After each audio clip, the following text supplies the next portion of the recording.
ततार साहब, इस वक्त तो उनका दावा है, आज भी उन्होंने किया कि हमारे पास 188 अराकीन मौजूद हैं। अब पंजाब असेंबली में हंगामा राय भी हो रही है। आज आप लोग जब एंटर हो रहे थे उस वक्त भी मामला हुआ, फिर निकले राना सनाउल्लाह साहब, जूता फेंकने का वाकया हुआ, मगर वो कह रहे हैं हमें पूरा एतमाद है, हमारे 188 अराकीन मौजूद हैं और एतमाद का वोट हम इसलिए नहीं ले रहे हैं कि अगर अदालत ने कह दिया कि ज़रूरत नहीं है और गवर्नर का जो ऑर्डर था वही गैर कानूनी था तो फिर ज़रूरत ही नहीं पड़ेगी।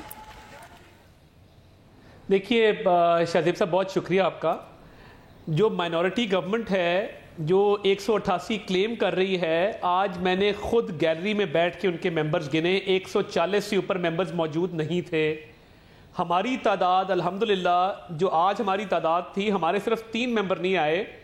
मैं आपको नाम बता देता हूँ। सदीक खान बलोच साहब लोधरा से, उनका को कमर का इशू था। खालदा मंसूर साहिबा, she the lady from Faisalabad, उनको वो बेड रिडन हैं, बीमार हैं। और ख्वाजा इमरान नज़ीर साहब लाहौर से, वो दुबई हैं, वो भी कल आ जाएंगे। तो हमारे तादाद 179 होनी चाहिए थी। हमारी तादाद आज जो थी वो 176 थी। हमारे पास तो हमारी तादाद पूरी है। इनके मेंबरान 20 मेंबरान ऐसे हैं जो मैं आपको बता सकता हूँ आज हाउस में भी नहीं आए और असेंबली प्रेमिसेस में भी एंटर नहीं हुए। इसीलिए बौखलाहट का शिकार होकर सुबह पहले मेरी एंट्री बैन करने की कोशिश की, फिर राना सनाउल्लाह साहब की एंट्री बैन करने की कोशिश की। और ये तमाम जो हरकत हो रही हैं ये बौखलाहट में हो रही हैं। अगर इनकी तादाद पूरी है और इनके पास 188 मेंबरान की हिमायत मौजूद है तो फिर इनको क्या चीज़ रोक रही है कि ये एतमाद का वोट क्यों नहीं ले रहे? ये अगर ऐसी बात होती जो जितना मैं परवेज इलाही साहब को जानता हूँ वो कल ले चुके होते, आज ले चुके होते।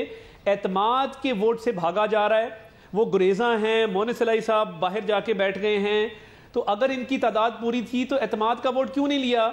इन्होंने गिनती करवाई, ये मायूसी का शिकार हुए। इन्हें पता लगा कि इनके अराकीन पूरे नहीं हैं और अब हीले बहानों से कभी मोमना वहीद पे कोई इल्ज़ाम लगा रहे हैं, कभी किसी पे।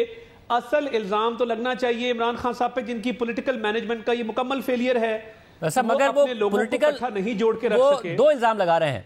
वो एक इल्ज़ाम ये लगा रहे हैं कि मोमिना वहीद साहिबा को कोई 5 करोड़ देकर खरीदा गया और दीगर को भी कॉल्स आ रही हैं कि पैसे ले लो, और दूसरी तरफ से फिर एस्टैब्लिशमेंट की तरफ से कॉल कराई जा रही हैं और उन पर दबाव डाला जा रहा है। ये 2 इल्ज़ाम वो लगा रहे हैं। यानी आप लोगों को पंजाब हुकूमत मिले ना मिले, आपके बयानिए के अगेंस्ट भी है, क्योंकि आप तो एस्टैब्लिशमेंट की मुदाखलत के खिलाफ बात करते थे। वो कह रहे थे आपके हक में मुदाखलत हो रही है, कॉल्स आ रही है तहरीक इंसाफ के लोगों को।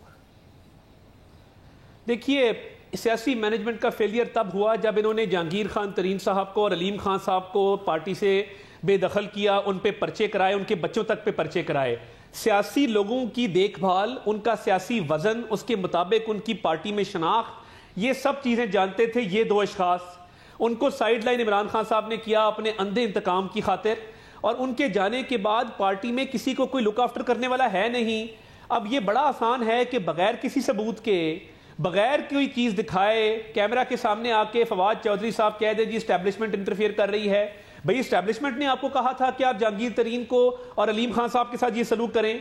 क्या एस्टैब्लिशमेंट ने मोमिना वहीद को निकाला है? मोमिना वहीद के डिफरेंसेस हैं, वो परवेज इलाही को वोट नहीं देना चाहती। तहरीक इंसाफ की पार्टी की जो अंदरूनी कहानी सामने आई है, जिसमें इमरान खान साहब ने बेदरेग इल्जामात लगाए हैं मोनिस इलाही पे, परवेज इलाही पे, कि अरबों की इन्होंने करप्शन की। आज ही हमें बड़ी कामयाबी मिली कि लाहौर का मास्टर प्लान अल्हम्दुलिल्लाह स्टे ऑर्डर हो गया। इमरान खान साहब के बकौल उनकी पार्टी की साख मुतासिर हो रही है क्योंकि परवेज इलाही ने यहाँ पे करप्शन का बाजार गर्म किया हुआ है। तो अब ये सारे मामलात के पंजाब के अंदर 10 सीटों वाली पार्टी का एक ऐसा वजीर आला जो अपने बेटे के साथ मिलकर अरबों की करप्शन करे।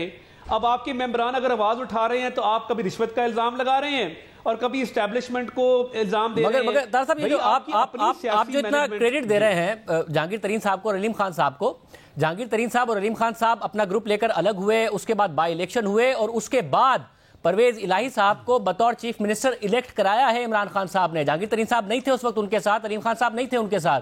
तो ये जो इतना क्रेडिट आप दे रहे हैं कि उनकी वजह से ये सब हो रहा है, उनके बगैर ये सारे काम करके दिखाएं इमरान खान साहब ने पंजाब में? नहीं, मगर देखिए ना, देखिए हुआ क्या, जब जहांगीर तरीन साहब और अलीम खान साहब को उन्होंने लैदा किया तो एक दफ़ा तो इनकी गवर्नमेंट गिर गई। अब हमारे इख्तलाफात 63A की interpretation which is tantamount to rewriting the constitution अपनी जगह पे, कि वो वोट दिया जा सकता था, नहीं दिया जा सकता था। मगर इमरान खान के डाउनफॉल में एक दफ़ा तो इन दोनों का बहुत बड़ा हाथ था। दोबारा भी जो गवर्नमेंट फॉर्म हुई, अगर चौधरी शुजात साहब के उस लेटर को मलहूज़े खातिर रखा जाता तो शायद गवर्नमेंट फॉर्म ना होती। What I'm saying is کہ عمران خان صاحب ان دونوں اشخاص کے بغیر شاید تھوڑی دیر کے لیے کامیابی حاصل کر لیں، مگر پولیٹیکل لوگوں کو انٹیکٹ رکھنا، جوڑے رکھنا، یہ بہت مشکل کام ہے۔ عمران خان صاحب کو تو تیسرے ایم پی کی شکل نہیں پتا ہوتی، نام نہیں پتا ہوتا، میٹنگ سے پہلے اپنے سیکرٹری کو کہتے ہیں مجھے نام لکھ کے دو۔ تو جب آپ کے یہ حالات ہوں گے کہ جنوبی پنجاب، وسطی پنجاب، آپ کو ان لوگوں کے نام تک معلوم نہیں ہوں گے، کون کس کا بیٹا ہے، کون کتنے ووٹ لے کے آیا، کون کس کو ہرا کے آیا، جب آپ کو سیاسی سمجھ بوجھ نہیں ہوگی، یہی وہ لوگ تھے جو لوگوں کو شامل کرا کے اور پھر پٹکے پہنواتے تھے اور تھوڑا سا لوگوں کو شناسا کرواتے تھے عمران خان صاحب سے۔ اب پولیٹیکل فیلئر ہے، اس کا الزام عمران خان صاحب اپنے آپ کو دیں، کیونکہ اب پرویز الہی صاحب پہ نہ گورنمنٹ کا اعتماد ہے، نہ اپوزیشن کا اعتماد ہے۔ ایک پوائنٹ ایسا آیا تھا کہ جس پر لگتا یہ تھا کہ ہمارے اور ان کے انٹرسٹ میچ کرتے ہیں کہ اسمبلی کی تحلیل نہ ہو، مگر اب پرویز الہی صاحب نے اتنی دیر کر دی کہ پرویز الہی صاحب دونوں طرف سے فارغ ہو چکے ہیں، اور عمران خان صاحب اگر سسٹم سے نکلنا چاہتے ہیں تو استعفے دیں، باہر چلے جائیں۔ مگر میں آپ کو گارنٹی کر کے کہتا ہوں کہ 188 اراکین کی تعداد ان کے پاس نہیں ہے، اگر یہ پوری کر دیں تو میں ہمیشہ کے لیے سیاست چھوڑ دوں گا۔ صاحب 188 اگر نہیں ہے، ظاہر انہیں 186 درکار ہیں اور وہ 188 کا دعویٰ کر رہے ہیں، آپ کہہ رہے ہیں 188 نہیں ہے، آپ ہی کا دعویٰ ہے کہ 186 بھی نہیں ہے۔ اگر اعتماد کا ووٹ نہ لے پائے، کل عدالتی اگر کوئی فیصلہ آ جاتا ہے اس قسم کا، تو اس کے بعد بھی آپ اپنا چیف منسٹر کیسے الیکٹ کرائیں گے؟ کیونکہ کل 21 بل پاس ہوئے ہیں، اگر آپ لوگوں کے اتنے لوگ موجود تھے تو آپ نہ انہیں پاس کرانے دیتے۔ ساتھ میں اسد عمر صاحب نے یہ بھی کہا کہ جی پھر آپ گنتی کرا لیتے، آپ لوگوں نے گنتی بھی نہیں کرائی۔ دیکھیں ہم نے گنتی کا کہا، بار بار کہا، مگر سپیکر نے بلڈوز کر کے وہ 21 بل کروائے۔ کچھ یونیورسٹیوں کے بل ان کی مجبوری بھی ہوتی ہے کہ پنجاب میں آپ کو ایک فہرست بھی دوں گا کہ سپیکر کا آفس، میں سبطین صاحب کی بات نہیں کرتا، پرویز الہی صاحب کے دور میں یونیورسٹیوں کے چارٹر باقاعدہ رولز کو بلڈوز کر کے پاس کرائے جاتے تھے کمیشن لے کے۔ اس بات کو چھوڑ بھی دیں، وزیر اعلیٰ کا انتخاب، آئین یہ کہتا ہے کہ جب وزیر اعلیٰ کا انتخاب ہوگا اور پہلی گنتی میں کوئی بھی امیدوار 186 ووٹ حاصل نہیں کر سکے گا تو پھر سیکنڈ کاؤنٹ ہوگا، جس کو رن آف الیکشن کہتے ہیں، اور رن آف الیکشن میں سادہ اکثریت والا جو ہے امیدوار وہ وزیر اعلیٰ منتخب ہو جائے گا۔